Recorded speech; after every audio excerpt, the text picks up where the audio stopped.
भगवान जी की प्राण प्रतिष्ठा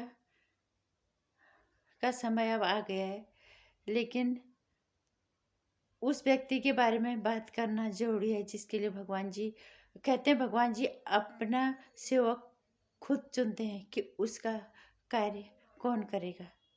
नमस्कार हिंदुस्तान, स्वागत है आपका मेरे चैनल नन्ही जो मैं हूं नंदिनी। जय श्री राम। जिस तरह से भगवान जी के प्राण प्रतिष्ठा का समय बिल्कुल पास आ रहा, माना त्रेता युग आ गया एक बार के लिए। हम उस माहौल में जी रहे हैं। वो राममय माहौल देश में आज बना हुआ है। भगवान जी कहते हैं ना, भगवान जी हम पहले से बचपन से हम भी सुनते आ रहे हैं कि भगवान जी अपने कार्य के लिए अ, खुद चुनते हैं कि कौन उसके कार्य को करेगा। इतने बड़े काम में न जाने कितने लाखों लोगों की जाना गई, कितने लोगों का अभी जैसे मैंने पहले वीडियो में भी बताया था, मंदिर को बचाने के लिए भी लाखों हिंदू ने 1,74,000 हिंदू ने अपने प्राणों की आहुतियाँ दी।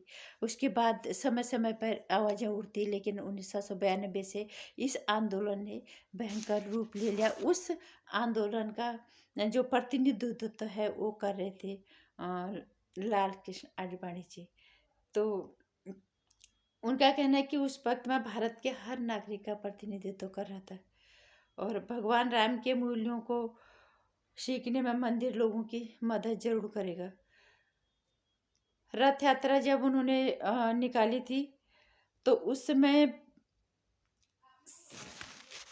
हजारों के भीड़ में उनके साथ मोदी जी भी थे। और मोदी जी उस समय ज़्यादा चर्चाओं में नहीं थे। कहना है लाल कृष्ण आडवाणी जी का, एक जैसे और एक सामान्य कार्यकर्ता कार से हो गया, वो वहाँ पे अपना योगदान दे रहे थे, भागीदारी दे रहे थे राम मंदिर के आंदोलन के लिए। वो भी एक उन्हीं में से एक थे। लेकिन लाल कृष्ण आडवाणी जी का कहना है कि नियति को कुछ और ही मंजूर था। बिल्कुल सही कहा उन्होंने। नियति में जो लिखा होता है उसको कोई लाखों कोशिशों के बाद भी नहीं टालता। नियति को जो मंजूर होता है वही होता है। और भगवान जी ने अपने कार्य के लिए चुना था हमारे प्रधानमंत्री श्री नरेंद्र मोदी जी को। भगवान जी यूं ही किसी को नहीं चुनते। इतनों की भीड़ में उन्होंने सिर्फ मोदी जी को चुना। क्यों? हमारे गांव में भी उत्तराखंड में कहते हैं ना, जब किसी पे देवता आता है तो कहते हैं कि वो अपना सवार खुद चुनता है कि उसे किस पे अवतरित होना है। हमारे यहाँ बिल्कुल वही बात कही है लाल कृष्ण आडवाणी जी ने। क्योंकि अभी मैं यहाँ पे कुछ और लोगों की गलत बात नहीं करना चाहती, क्योंकि अब बात तो करनी पड़ेगी। जो लोग इनके ऊपर लाल कृष्ण आडवाणी जी या मुरली मनोहर जोशी जी पे गलत तरह का एक वो फैला रहे हैं, विवाद बना रहे हैं कि उनको नहीं बुलाया गया, उनका सम्मान नहीं किया गया, उनकी इज्जत नहीं की गई है। खासकर हमारे देश का एक खास तरह का जो एजेंडा चला रहा है मीडिया, जो अपने आप को ईमानदारी का तमगा दिए बैठ रहे हैं। वो कोशिश कर रहे हैं कि किसी तरह से विघ्न पैदा किया जाए, किसी तरह से इसमें अड़चन पैदा की जाए, विवाद किया जाए। मैं फिर यही कहूँगी, भगवान जी उन्हें भी सद्बुद्धि दे, क्योंकि वो भी सनातन ही है। इतने बड़े कार्य का भार के लिए भगवान जी ने उन्हें चुना। भार नहीं है, उनका सौभाग्य है। इतने लोग तो अमर हो ही गए साथ में इस मंदिर के लिए। जब तक ये मंदिर रहेगा तब तक वो लोग, जब तक ये युग रहेगा इतिहास में, जितने लोगों ने इस मंदिर के लिए अपना सर्वस्व त्यागा, अपना समर्पण भाव से काम किया, अपनी जानें गंवाई, अपना सब कुछ त्यागा, वो लोग अमर हो गए इस मंदिर के साथ। सनातनी पीढ़ी उनकी कर्जदार हो गई हमेशा के लिए। लेकिन वो लोग भी याद रखे जाएंगे जो इस शुभ कार्य में भी, इतने अच्छे शुभ अवसर पे भी उन्हें लग रहा है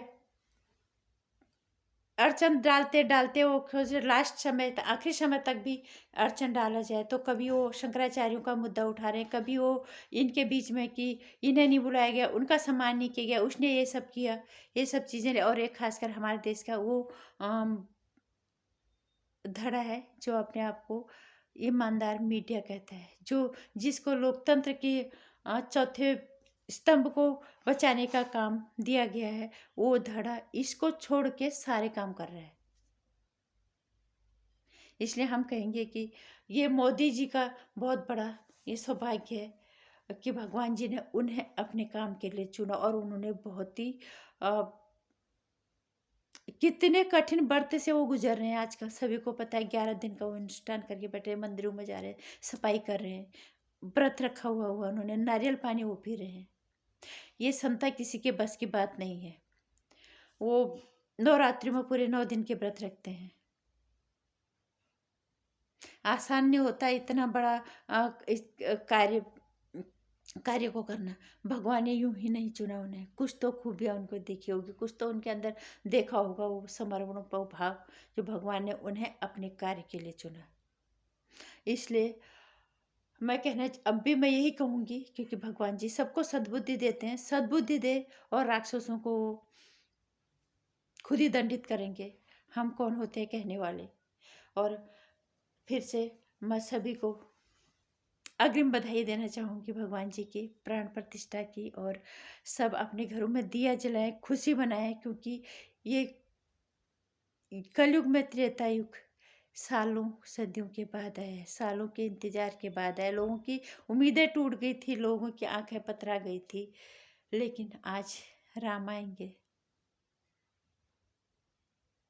उस दिन को खुशी बनाओ, बिना किसी मन में क्लेश लिए हुए, बिना किसी के लिए किसी तरह की दुर्भावना के बिगड़ दिए जलाओ, खुशियाँ बनाओ, क्योंकि हमारे आराध्य अब स्थापित होने ही वाले हैं।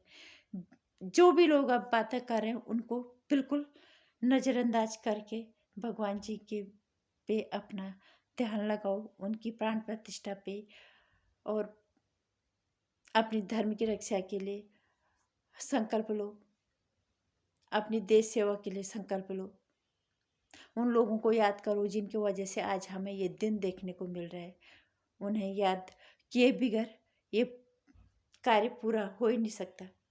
इसलिए उनके हमेशा ऋणी रहेंगे, उनको याद करो और संकल्पबद्ध रहो अपने धर्म के लिए। सनातन कभी किसी पे हावी नहीं होता, कभी किसी का बुरा नहीं चाहता, लेकिन सनातन चुप भी नहीं रहता। जब आती है तो हथियार उठाना भी सिखाता है।